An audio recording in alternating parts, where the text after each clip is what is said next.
tous. Je vais simplement prier avant de partager la parole.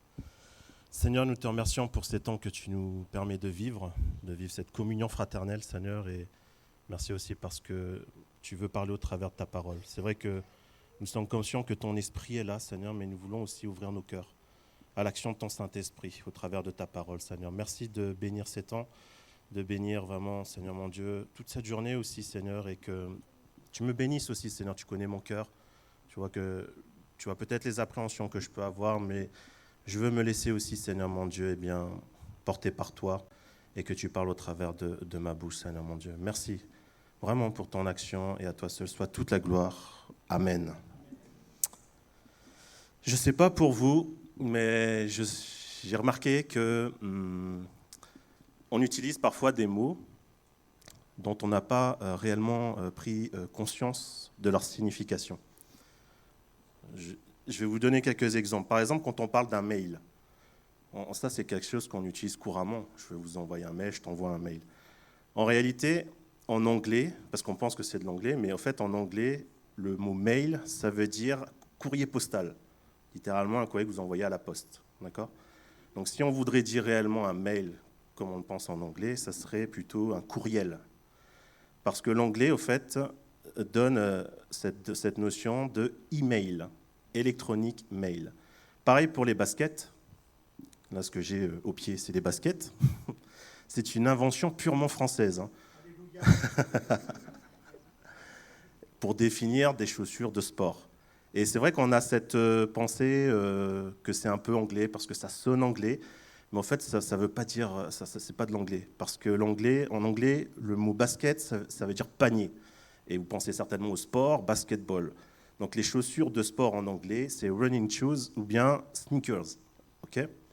Alors mon propos ce matin, ce n'est pas de vous définir tous les mots que nous utilisons chaque jour, mais c'est d'attirer aussi votre attention sur un mot en particulier qui nous concerne tous dans notre identité en Christ, et ce, depuis que nous croyons et avons accepté Jésus comme notre sauveur personnel.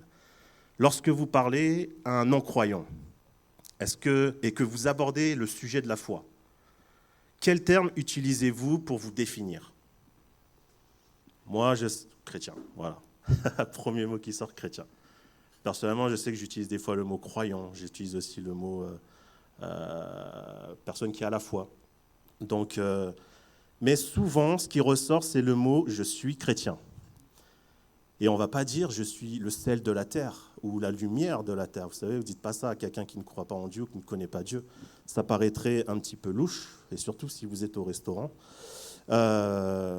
Donc la question qu'on peut se poser finalement, c'est qu'est-ce qu'un chrétien ? Et est-ce que nous avons conscience réellement de ce qu'il veut dire, ce mot ? Alors je vous propose de nous y intéresser un peu plus. Et j'ai sorti donc les définitions que M. Robert et M. Larousse nous donnent. Personne qui professe la foi en Jésus-Christ. Et M. Larousse dit quelqu'un qui a la foi en Jésus-Christ et qui a reçu le baptême. Dans la Bible, ce mot chrétien apparaît pour la première fois dans l'église d'Antioche. Et on peut lire le passage dans Acte 11 au versets 25 et 26. Barnabas se rendit ensuite à Tarse pour chercher Saul, et l'ayant trouvé, il l'amena à Antioche. Pendant toute une année, ils se réunirent aux assemblées de l'Église et ils enseignèrent beaucoup de personnes. Ce fut à Antioche que pour la première fois, les disciples furent appelés chrétiens. Alors ce terme chrétien n'a pas été donné par les disciples même de Jésus, ni par les apôtres, ni même par les juifs et les non-juifs, puisqu'en fait ce sont les païens qui ont donné ce nom aux disciples de Jésus. Parce que l'attitude des croyants et des disciples était si évidente qu'un nom leur a été donné parce qu'ils mettaient en pratique ce qu'ils avaient reçu et appris de Jésus. Alors finalement, ils avaient complètement réussi la mission que Jésus leur avait donnée. Représenter Christ et le faire connaître. Et vous connaissez bien ce passage dans Matthieu 28 au verset 19 et 20.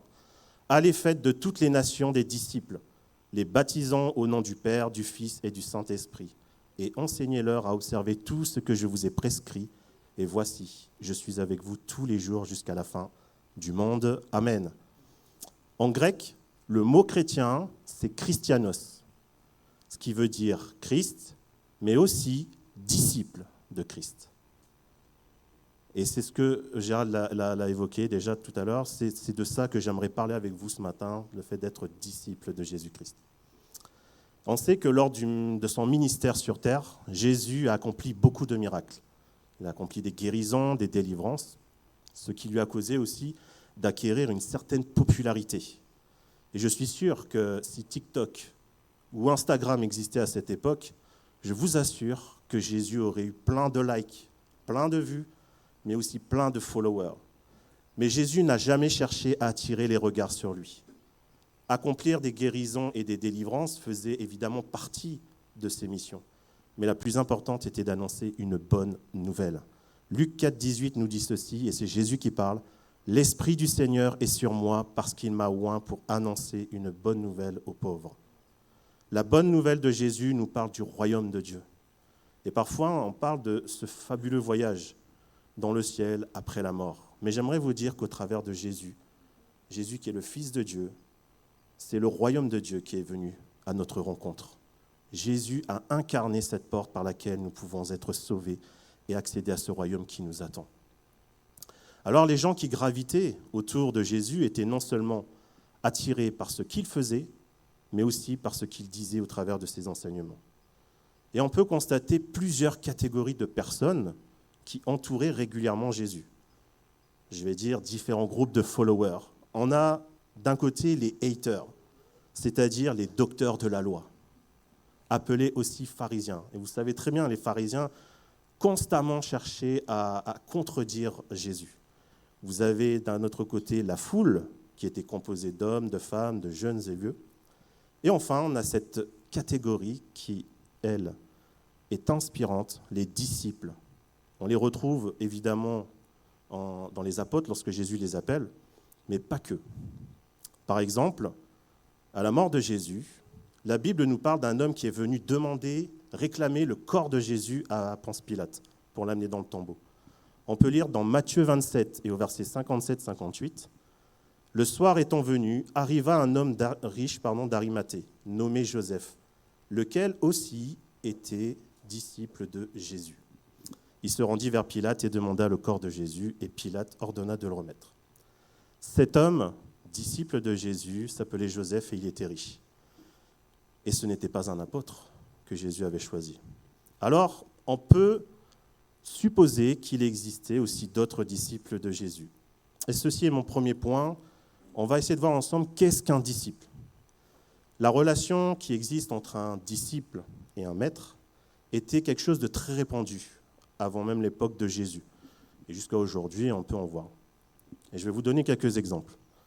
Platon, philosophe grec, était un disciple de Socrate.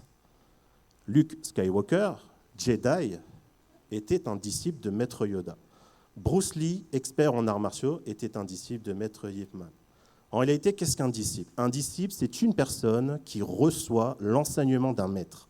Cette personne adhère à cette doctrine et fait partie de son école. En grec, le mot disciple, c'est mathétès, qui veut dire un étudiant, un élève. Et je pense que la vie chrétienne ne s'arrête pas au moment où nous entrons dans la famille de Dieu et que nous devenons membres du corps de Christ. Lorsque nous donnons notre cœur au Seigneur, nous entrons dans ce que j'appelle l'école de Dieu. Et dans l'école de Dieu, Jésus est notre maître, car c'est lui qui est venu pour nous enseigner. Alors, première chose que j'ai notée par rapport à un disciple de Jésus, c'est qu'un disciple de Jésus a pour seul et unique maître Jésus-Christ. Dans l'école de Dieu, ce qui est le fondement et la base de ce que nous sommes, c'est la foi en Jésus.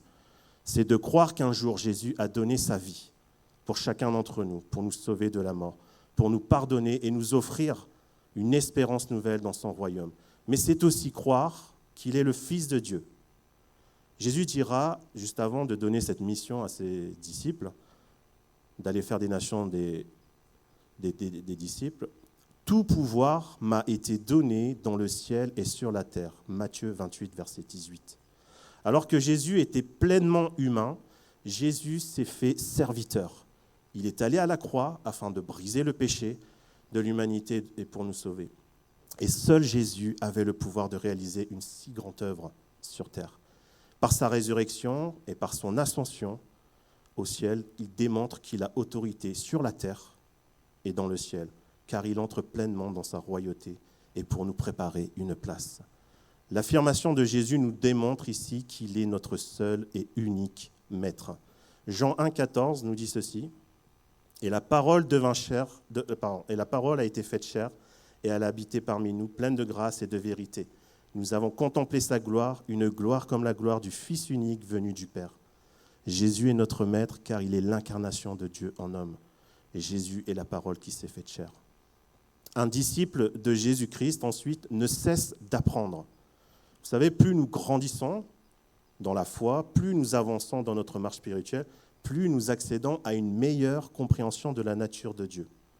Évidemment, au travers de sa parole, mais aussi au travers du Saint-Esprit qui agit en nous. Ainsi, nous apprenons que ce Jésus qui est mort sur cette croix, c'est le Fils de Dieu. Mais c'est aussi Dieu. Mais c'est aussi le Saint-Esprit. Puis on apprend que Dieu est amour, que le Saint-Esprit est une personne, etc. Et je pense que nous n'aurons jamais fini d'apprendre sur Dieu, parce qu'il y a une telle profondeur qui est infinie. Matthieu 28, versets 19 à 20, nous dit ceci, c'est Jésus qui parle, « Et voici, je suis avec vous tous les jours jusqu'à la fin du monde. » Vous savez, la plupart des maîtres qui peuvent enseigner aujourd'hui sont limités non seulement dans leur enseignement, mais aussi dans leur humanité, parce qu'ils sont tous soumis un jour à mourir. Donc si le maître meurt, il ne peut plus enseigner, et ce qui n'est pas du tout le cas de Jésus, car il est ressuscité et il est vivant. Jésus continue de nous enseigner au travers de la parole de Dieu, au travers aussi de la personne du Saint-Esprit. Et Jésus dira ceci, dans Jean 15, 26, « Quand sera venu le Consolateur, que je vous enverrai de la part du Père, l'Esprit de vérité qui vient du Père, il rendra témoignage de moi. » En gros, il parlera de ce que Jésus a fait. Et en tant que disciples de Jésus-Christ, nous devons réaliser que Dieu possède aussi cette connaissance infinie et illimitée. La parole de Dieu nous dit qu'il est omniscient. Dieu connaît tout et sait tout. Jésus est le maître de la connaissance, parfaite et surnaturelle, car Dieu le Père, le Fils et le Saint-Esprit forment une seule et unique personne. Jean 16, 28 nous dit ceci, c'est Jésus qui parle, « Je suis sorti du Père et je suis venu dans le monde. Maintenant, je quitte le monde et je vais au Père. » Ce constat nous fait comprendre que nous n'aurons jamais fini d'être enseignés, mais que nous avons besoin d'être renouvelés dans notre intelligence, à condition que nous acceptions aussi le Saint-Esprit agir et de prendre du temps aussi à lire la parole de Dieu. Une autre chose que j'ai notée, un disciple de Jésus-Christ ne cesse aussi de lui ressembler. On lit dans Éphésiens 4 au verset 20 à 24, et c'est Paul qui écrit cela à l'église d'Éphèse. « Mais vous, ce n'est pas ainsi que vous avez appris Christ. Si du moins vous l'avez entendu, et si conformément à la vérité qui est en Jésus, c'est en lui que vous avez été instruits à vous dépouiller, eu égard à votre vie passée du vieil homme qui se corrompt par les convoitises trompeuses, à être renouvelé dans l'esprit de votre intelligence et à revêtir l'homme nouveau, créé selon Dieu dans une justice et une sainteté que produit la vérité. » Croire et accepter Jésus dans son cœur doit produire une réelle repentance. Et vous savez, une transformation et un nouveau départ ne se fait jamais sans repentance. Lorsque l'on décide de suivre Jésus, c'est le début d'une nouvelle vie. Et qui dit nouvelle vie, dit nouvelle pensée, nouveaux vêtements, nouvelle maison, nouvelle destination et enfin un nouveau cœur. Mais pour vivre cette nouvelle vie, il faut abandonner tout ce qui était mauvais en nous. Abandonner notre péché. C'est ce que Jésus a enseigné de son vivant, mais c'est aussi ce qu'il a enseigné à la croix. Éphésiens 5 au verset 21 nous dit ceci, c'est Paul encore une fois qui parle, qui écrit « Devenez donc les imitateurs de Dieu, comme des enfants bien-aimés, et marchez dans la charité à l'exemple de Christ qui nous a aimés et qui s'est livré lui-même à Dieu pour nous comme une offrande et un sacrifice de bonne odeur. » Comme l'apôtre Paul invite justement les chrétiens d'Éphèse à devenir des imitateurs de Dieu, soyons aussi des imitateurs de Jésus-Christ et faisons ressentir dans notre entourage ce que veut dire réellement cette étiquette de chrétien. L'important n'est pas de convaincre les personnes, mais notre rôle en tant que disciples et de porter et refléter ce témoignage vivant pour la gloire de notre Seigneur. Amen. Deuxièmement, on va voir ensemble les caractères d'un disciple de Jésus-Christ. J'en ai noté que 3, mais il pourrait en exister bien plus. Donc Jean 13 au verset 34 et 35, c'est Jésus qui parle. « Je vous donne un commandement nouveau. Aimez-vous les uns les autres comme je vous ai aimés. Vous aussi aimez-vous les uns les autres. À ceux-ci, tous reconnaîtront que vous êtes mes disciples, si vous avez de l'amour les uns pour les autres. » C'est un commandement que Jésus donne à ses disciples et que nous devons appliquer sans condition, chaque jour et avec tout le monde, croyants comme non-croyants. L'amour que nous porterons autour de nous par nos paroles, par nos actions, par nos pensées sera une marque de l'amour de Dieu imprimé en nous pour eux. Sauver une personne peut être, vous savez, un acte héroïque et il n'y a pas forcément de l'amour derrière. Et nous pouvons entendre des témoignages qui parlent dans ce sens. On parle alors de bonne action. Dieu n'a pas réalisé une bonne action ou un acte héroïque en envoyant son Fils, Jésus. En réalité, c'était le seul moyen pour sortir l'humanité entière de la mort et de l'enfer. Tout le monde a la possibilité aujourd'hui d'être sauvé. Et c'est réellement ce qui anime le cœur de Dieu. Parce que Dieu est amour. Amen. Et parce qu'il est amour, alors il a volontairement donné son Fils. C'était un choix réfléchi, programmé et volontaire, mais en même temps un choix unique, car il n'y en avait pas d'autre. Jean 3,16, verset 17 nous dit ceci, un des passages de la Bible les plus connus, « Car Dieu a tant aimé le monde qu'il a donné son Fils unique, afin que quiconque croit en lui ne périsse point, mais qu'il ait la vie éternelle. » Dieu, en effet, n'a pas envoyé son Fils dans le monde pour qu'il juge le monde, mais pour que le monde soit sauvé par lui. Amen. Alors à combien plus forte raison, si nous avons comme maître Jésus-Christ, ne devrions-nous pas être reconnaissants de son amour pour nous, en le manifestant aussi autour de nous? Deuxième chose que j'ai notée sur les caractères d'un disciple de Christ, c'est qu'il doit être soumis à son maître, Jésus-Christ. Jacques 4, au verset 7, nous dit ceci, « Soumettez-vous donc à Dieu, résistez au diable et il fuira loin de vous. » Tout comme Jésus a été soumis à la volonté de son Dieu, son Père, nous devons nous aussi nous soumettre à la volonté de Jésus, qui est notre Maître. Et de même, comme Jésus a été tenté et a repoussé les tentations du diable dans le désert, nous devons en faire autant puisqu'il est notre exemple. En nous soumettant à Jésus, nous nous soumettons aussi à Dieu et à sa volonté dans nos vies. C'est-à-dire que nous acceptons librement et consciemment de nous laisser conduire par Dieu et par l'action du Saint-Esprit qui vit en nous. Jacques 4, verset 28 nous dit ceci, « Approchez-vous de Dieu et il s'approchera de vous. » Si nous décidons de nous laisser enseigner par Jésus, alors il s'approchera de nous. La notion de soumission ici ne doit pas être vue comme quelque chose de mal ou de péjoratif, mais parce qu'elle s'inscrit réellement dans une relation d'amour et de confiance. Troisième chose que j'ai notée pour le caractère d'un disciple de Jésus, c'est qu'il doit marcher dans l'obéissance et la vérité. Jean 8, au verset 31 et 32, nous dit ceci, « Si vous demeurez dans ma parole, vous êtes vraiment mes disciples. Vous connaîtrez la vérité et la vérité vous affranchira. » J'aime bien ce mot « demeure »,« demeurer dans ma parole ». Et vous savez, une demeure, c'est un lieu de résidence. Et certains, peut-être ici, ont la joie de posséder des résidences secondaires. Jésus, lui, nous invite ici à demeurer dans sa parole. Sa parole doit résider dans notre résidence principale et non dans une résidence secondaire ou autre. Et vous savez, notre résidence, c'est chez nous. C'est là où nous vivons, c'est là où nous mangeons, c'est là où nous dormons, c'est là où nous faisons plein de choses. La parole de Dieu doit véritablement demeurer en nous. Pour cela, nous devons la méditer, nous devons la lire, la relire, voire même s'arrêter sur des passages et chercher à les comprendre en priant. Avec l'aide du Saint-Esprit, les choses se révéleront. Comme un élève obéit aussi à son maître, nous devons aussi obéir aux enseignements que Jésus nous donne. En demeurant dans sa parole, nous pouvons être assurés de lui être obéissants. Et Jésus est la vérité. Nous sommes donc des disciples de la vérité. Cette vérité doit complètement s'intégrer en nous et sur nous. C'est-à-dire que tout comme l'amour de Dieu peut être odorante, La vérité aussi doit l'être dans tout ce que nous faisons et décidons. Il ne s'agit pas, vous savez, de notre propre vérité, mais il s'agit de celle qui est dictée par la parole de Dieu, celle de Jésus-Christ, notre Maître. Et Jésus dira, « Je suis le chemin, la vérité et la vie, et nul ne vient au Père que par moi. » Amen. Alors pour terminer, j'aimerais reprendre ce passage dans Matthieu 28, du verset 19 avant, où Jésus s'adresse à ses disciples et il dira « Allez, faites de toutes les nations des disciples, les baptisons au nom du Père, du Fils et du Saint-Esprit, et enseignez-leur à observer tout ce que je vous ai prescrit.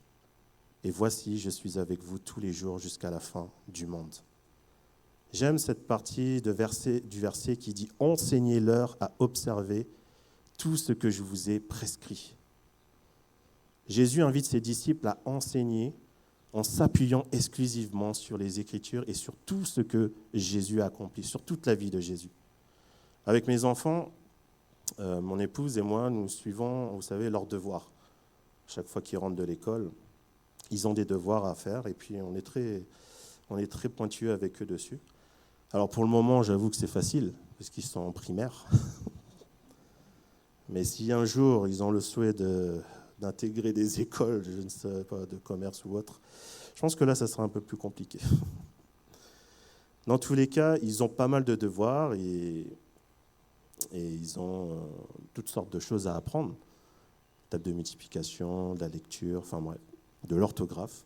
Mais je dois avouer qu'ils n'ont pas forcément besoin, en fait, de mon aide ou de celle de mon épouse.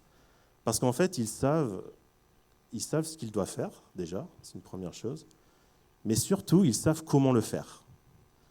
Et ça, c'est intéressant, parce que leur maître ou leur maîtresse leur donne effectivement des devoirs, mais il leur donne aussi la façon de les faire. Et je pense, voyez-vous, que c'est un peu pareil avec la parole de Dieu et avec ce que Jésus a enseigné. Par son enseignement, Jésus nous donne les moyens et ce qu'il faut pour que nous puissions grandir et avancer sur le chemin de son royaume. Et je le disais tout à l'heure, comme une étiquette de chrétien, c'est plus que ça. Chrétien, c'est un disciple. Et nous devons prendre conscience qu'il y a une importance dans cette identité en Christ. Puisque oui, nous sommes enfants de Dieu, nous sommes aussi chrétiens, mais nous sommes aussi disciples de Jésus-Christ. Si la Bible a pris le soin de préciser que parmi les personnes qui suivaient Jésus, il y avait d'un côté des docteurs de la loi, qui avaient des malades, qui avaient la foule, mais qui avaient aussi cette catégorie de disciples, c'est bien pour une raison. C'est parce que le cœur de ces personnes, de ces disciples, était réceptif, était ouvert à écouter et à mettre en pratique ce que Jésus enseignait. L'amour, le pardon, la paix, la sainteté, etc. Toutes ces choses que nous retrouvons dans sa parole. Et je pense qu'en tant que chrétiens, nous devons vraiment réaliser que nous sommes appelés à grandir dans cette foi en Dieu, mais aussi à revêtir cette discipline, d'être disciple de Jésus-Christ. Alors, la question qu'on pourrait se poser aujourd'hui, je me la pose aussi, c'est dans quelle catégorie de personnes je me trouve ? Est-ce que mon cœur aujourd'hui est ouvert et attentif aussi à l'enseignement de Jésus ? Et pas seulement à tout ce que je peux entendre, je peux écouter. Vous savez, on peut trouver de tout sur Internet. Mais je pense que la vraie nourriture, la nourriture la plus qualitative que l'on peut trouver, c'est réellement dans la parole de Dieu, mais aussi dans cette communion de cœur à cœur que nous pouvons avoir avec notre Maître Jésus. Amen. Je vais terminer par la prière. Seigneur mon Dieu, merci pour ta parole. Merci parce qu'encore ce matin, tu nous révèles, Seigneur mon Dieu, que nous avons notre place dans ta famille, mais que tu souhaites encore plus, Seigneur mon Dieu, nous voir grandir, nous voir évoluer, Seigneur. C'est vrai, nous ne voulons pas stagner, Seigneur mon Dieu, dans les choses qui viennent de toi, mais nous voulons apprendre, nous voulons grandir, nous voulons être ces disciples pour toi, Jésus. Parce que tu as donné ta vie, tu as manifesté ton amour à la croix. Et ce que tu as réalisé pour nous, nous l'avons pris, nous l'avons accepté. Mais nous voulons aussi que cela puisse, Seigneur mon Dieu, se déverser dans le cœur de ceux qui ne te connaissent pas. Merci parce que tu agis aujourd'hui dans nos cœurs par l'action de ton Saint-Esprit. Et je suis convaincu, Seigneur mon Dieu, que tu ne veux pas nous laisser tels que nous sommes, mais tu veux nous amener encore plus loin avec toi. Merci pour ta fidélité. Merci pour ton amour. Merci vraiment pour ce Dieu merveilleux que tu es. Et je te prie vraiment de nous bénir tous ensemble, en tant qu'Église, de nous aider à nous édifier les uns les autres, mais aussi à être renouvelés, Seigneur mon Dieu, par l'action de ton Saint-Esprit. À toi seul soit toute la gloire. Au nom de Jésus, j'ai prié. Amen.